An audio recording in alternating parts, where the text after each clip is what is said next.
अगर आपको भी ओवर थिंकिंग होती है तो ये वीडियो आपके लिए है। और ओवर थिंकिंग आप ये मत सोचिए कि आपको अकेले को होती है, क्योंकि एक रीसेंट सर्वे के अकॉर्डिंग 73% लोग जो कि 25 से 35 साल की उम्र के हैं और 52% लोग जो 45 से 55 की उम्र के हैं वो ओवर थिंकिंग के शिकार हैं।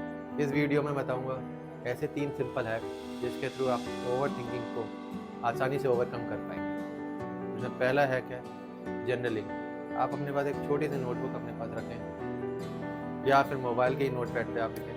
जब भी आपको ओवर थिंकिंग हो रही है, आपके दिमाग में कोई थॉट चल रहा है कुछ इंपॉर्टेंट काम के समय, आपको क्या करना है, उस जर्नलिंग वाली छोटी सी नोट बुक को खोलना है, उसमें उस थॉट को लिख देना है और उसी टाइम बोलना है कि शाम को इतने बजे मैं इस थॉट को अलग से एड्रेस करूँगा। इतना कहने के साथ ही आपका माइंड ऑटोमेटिकली शांत हो जाएगा, क्योंकि उसे अटेंशन मिल गई, उसे एक सेट टाइम दे दिया गया है कि आप शाम को उसको एड्रेस करेंगे। और जब शाम को आप अपने पूरे दिन भर के जितने भी थॉट्स हैं जिसको आपने जर्नलिंग में लिखा है, जब आप उसे खोल के बैठेंगे तो उसमें से 90% ऐसे थॉट्स होंगे जो किसी काम के ही नहीं है, और जो 10% अगर इम्पोर्टेंट भी है तो आप फ्रूटफुल तरीके से सोच पाएंगे, प्लांट करेंगे।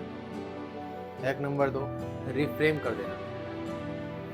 जनरली हमारे जो थॉट है वो नेगेटिव पैटर्न पे चलता है। एग्जाम्पल के तौर पर अगर मैंने कुछ स्टेप लिया और कुछ गलत हो गया तो इसको रिफ्रेम कर देना है। अगर मैंने जो स्टेप लिया है वो सक्सेसफुल चला गया तो बेसिकली हमें रिफ्रेमिंग प्रॉब्लम ओरिएंटेड की बजाय सॉल्यूशन ओरिएंटेड की ओर शिफ्ट करना है। इस रिफ्रेम से आपका माइंड तुरंत शांत होता है। और तीसरा है क्या, उसको एग्जांपल से समझाता हूँ। इसमें क्या आप सिर्फ उसके रुख को मोड़ दे रहे हैं। जो तूफान होता है उसके रुख को मोड़ना है, तूफान से पंगे नहीं लेना। जिस तरह किसी चौराहे पे पुलिस ट्रैफिक पुलिस वाला होता है तो वो पहले ऑब्जर्व करता है कि किस साइड से ट्रैफिक ज़्यादा आ रहा है और उसके अकॉर्डिंग उसे डाइवर्ट कर देता है। सिंपली आपको करना है, आपको बस अवेयर होना है कि कौन से थॉट ज़्यादा आ रहे हैं। बस आपकी इतनी अवेयरनेस से ही